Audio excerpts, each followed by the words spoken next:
Hey guys, I'm back to another step of the layout. Today I started laying track. Now that's probably the most exciting part of this project so far for me because it means I'm getting close to running trains. I'm not really going to do a big how-to again on this. Like I said, same with the road bed. There's just so much information out there already. I mean, I don't need to bore you guys with even more, but you know, I'll give you a little bit of information on what I'm doing, kind of like what I did with the other videos. I haven't really scripted this video or thought it out or anything, so bear with me. Might be a lot of hmms and ums and pauses and reflections, but I just wanted to throw this together real quick for you. I've been rather busy with work lately, so I've only been able to hit the track laying here, you know, a little bit here and there. So I just started doing it. So, and another thing I want to mention, my other videos I said, you know, I lay my road bed and my track with full strength white Elmer's glue. I've had a suggestion by a good friend of mine about the Loctite adhesive caulk, all-purpose adhesive caulk. So I thought, you know, I'll give that a shot for laying down my track. You know, I'm always up for something new. You know what I mean? You got any suggestions on things? I'm happy to hear them, and if it's something I want to try, I will try it. And I must say, I'm very happy with the results so far. My main concern was whether I could remove it if I had to make changes, and the gentleman said all you need is just to slide a putty knife under it and you'll be able to easily pop it up. So I'm happy about that. It's nice too because it already provides an initial tack for when you're laying down your track, so it's not as, I mean, you don't have to pin it as much, especially when you're first getting it down and into position. So far it's working out great, and it dries clear. You just put a bead down the center, spread it out very thin with a putty knife. You don't want it oozing up between the ties. And then when it dries, I think it has like a 20-minute dry time, but probably depending on your humidity and the temperature of your room, it may take longer than that. I just laid a section here. It's been over 20 minutes and it's clearly not dry yet. So, but that's no big deal. I mean, most type of glue that you use isn't going to dry, you know, in an instant. Anyway, so you're used to that. But I noticed it takes a lot less pinning, and it holds it. I mean, it's tacky enough. It holds it pretty good till it dries. So that's working out really good. So before I get on to a little bit more of what I'm doing as far as the track laying, I got a package in the mail today while I was down here working, and I'm gonna turn the camera around and show you what I got. I got some new goodies in the mail. Stay tuned, hold on. Alright, here we go. I'm gonna open this package for the first time in front of you and show you something I got in the mail. I don't know if any of you guys are on the Facebook page or not, but if you are, you see my post here recently about somebody stop me, somebody help me. I'm going nuts with buying stuff for some reason, and it's really cutting into my my modeling budget. But I don't know what happened, but I got onto a big kick here lately. Maybe it's my collector. Everybody goes through phases while they're modeling. Sometimes they just focus all on scenery, some focus all on track, sometimes they focus all on collection. And boy, I think I've been focusing on collecting here lately. But this this package came from Midwest Model Railroader. So I want to thank Steve Atwell and Gary Atwell. Got some Badger paints. Those are used, I'm going to use them for painting some detail parts I got for a locomotive. But the main thing in here, oh yeah, this is going to give me motivation to hurry up and get some track down. Although I'm not going to rush it, I'm going to do it right. But I won't be able to wait to run this baby. One of Intermountain's new Norfolk Southern Gevos with sound. So yes, and This is all thanks to Midwest Model Railroad, Steve Atwell, Gary Atwell. If you guys are looking for something, don't hesitate to shoot them a message. They'll tell you whether or not they can get it and give you a price. And you know what I mean?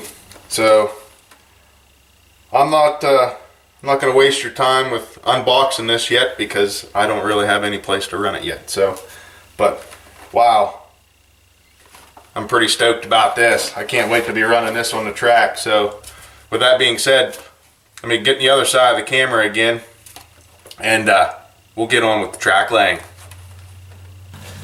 Alright guys, back to laying some track. Now, as I said, I'm not going to do a big how-to on this.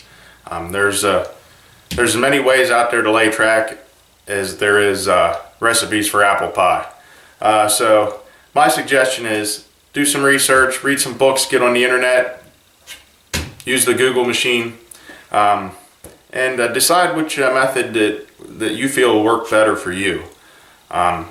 With that being said, what I'll do is I'll just show you little tidbits of everything that I do, and give you an idea of how I lay it. And this is not necessarily the right way, the wrong way, it's just my way. And feel free to use any techniques that you see.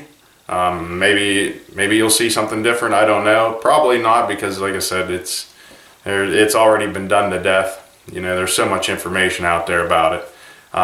But you know, feel free to hang out, and I'll point out little tidbits along the way here, and we'll go from there. All right, stay tuned, guys. All right, before we get started on any more track laying, I wanted to show you, I already did lay the track across my lift out section here, and I have it soldered down to the screws that I had in place. Everything's glued down, nice and secure. I already cut the rail with my Dremel tool, and then I cleaned up the rail a little bit with a small file to take any little burr and anything off the edges of it. And also, don't forget your trusty NMRA gauge. I did go around and check places to make sure everything stayed put and everything's in gauge. And I also like to double check any place where I have a bigger gap where I took ties out for joining my track, my flex track. I just double check that too with my gauge, make sure everything's good to go. So we're good there. And then followed it up with just a test car here. Everything's working great.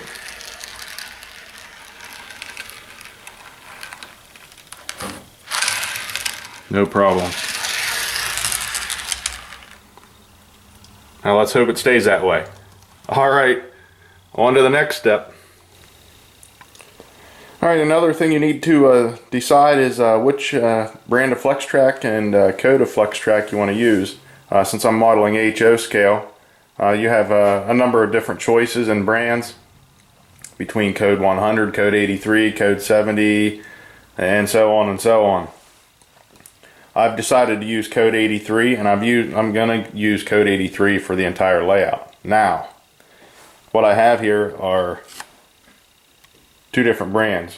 This one on the left here is Atlas code 83, and this is Micro Engineering code 83.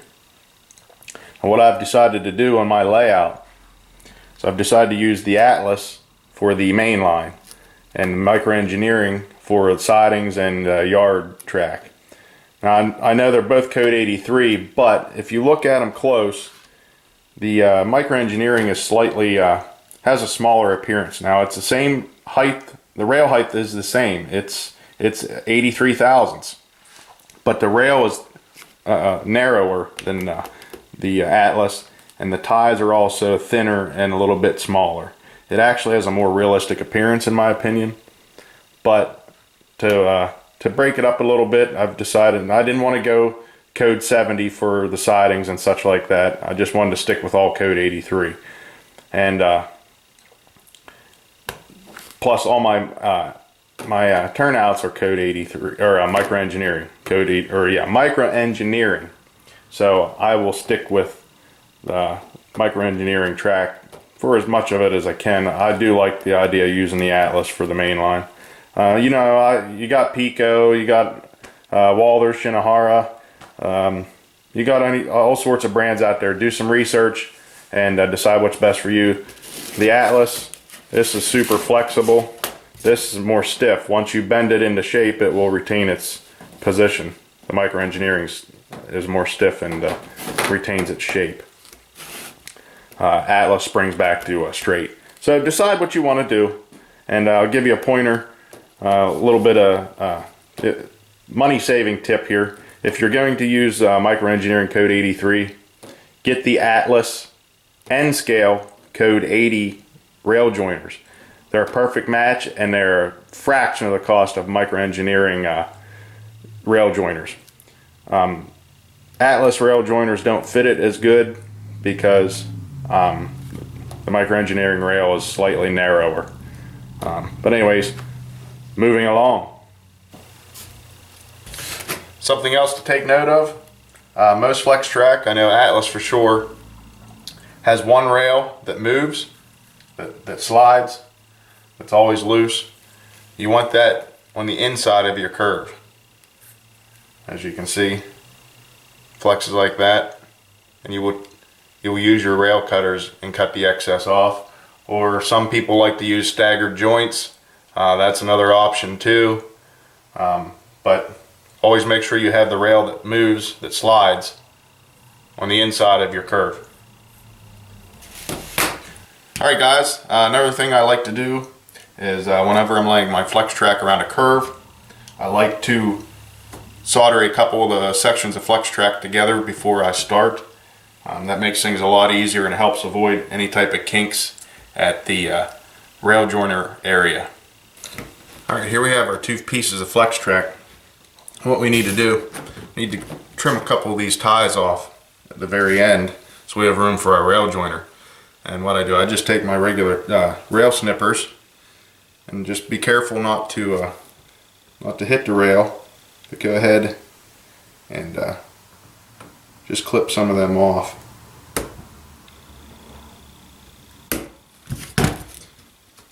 Slide them off. Do that to both sides. Just make sure you just clip the plastic. Also make sure you have your rails lined up as far as which one moves and which one doesn't. You want both of them the same.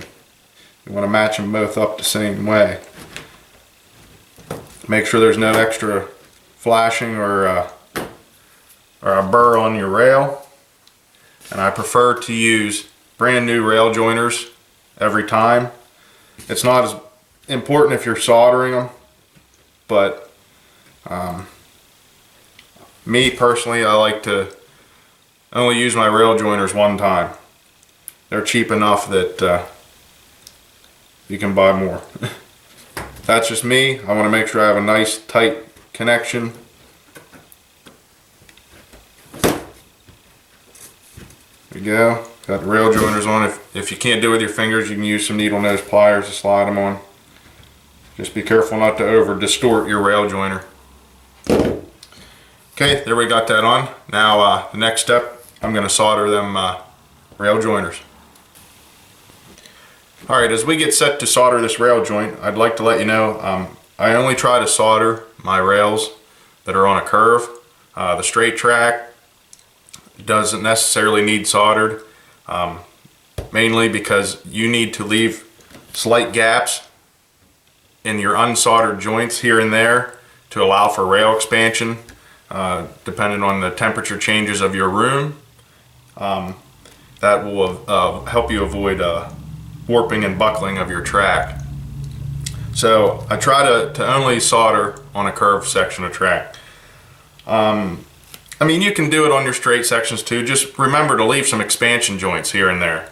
And you know, which means don't solder the joint and don't butt your rails right up tight against each other. Leave a little bit of slight gap in there. And I definitely try not to solder to any turnout. That way down the road, if I have a problem with my turnout and I need to replace it, it is a lot easier to remove if you don't have all your joints soldered at the turnout. All right, now, with that being said, I'm using this liquid flux. Thank you, Steve Atwell, for the recommendation for it. I was using an electronics flux, but it was in a paste form before, and that didn't work out as good. So this is really nice. And what I did is put it in one of these little, what are they, syringe bottle. Sorry, had a brain fart again. A syringe bottle makes it really nice and easy. And I'm using this flux from Radio Shack, 6040 rosin core solder. Pretty small, as you can see. And my handy dandy Harbor Freight soldering iron. My one recommendation to you is, if you have the money, buy a decent soldering iron. Don't use these things. I basically use them and just throw them away. And with the money I've spent on buying new ones, I mean, they're only $4, but after a while I could have bought a decent one and it would last a lot longer. And it comes, you know, these things don't have replaceable tips. You can't find replacement tips for these. So my advice, junk this and get something decent. Alright, let's get started. Got my syringe bottle with flux. I get the cap off. And just put a little bit along your rail joint. Oops, looked at the camera and wasn't paying attention to what I was doing. Make sure you have your rails straight. Take your soldering iron on the outside of your rail. Lay it along the rail and the joint.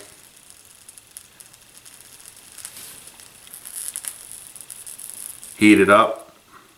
Let it on there for a little bit to heat the rail up. What I do is I just keep tapping my solder on there. That'll give me an idea when it's ready and hot enough for the solder. So far it's not.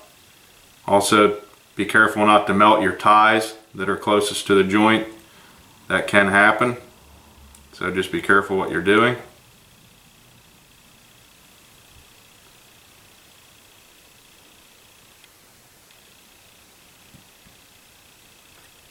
As I said, these Harbor Freight soldering irons are junk. See how long it's taken for me to get heat to this thing.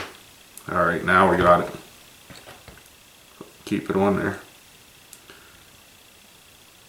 And you'll see the solder, it'll melt and just flow right into the rail joiner. And that's all you have to do. Might help if I could keep this thing on here.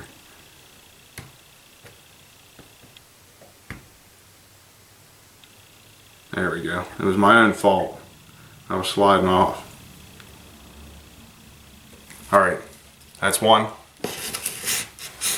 Alright, now we have our both our joints soldered, and if there's any little bit of flux or something to go on top of the rail, I just take a bright boy real quick over top of it. I don't really gouge the track or nothing with it. I like to just make sure it's nice and shiny and clean. Alright, now let's go lay this piece.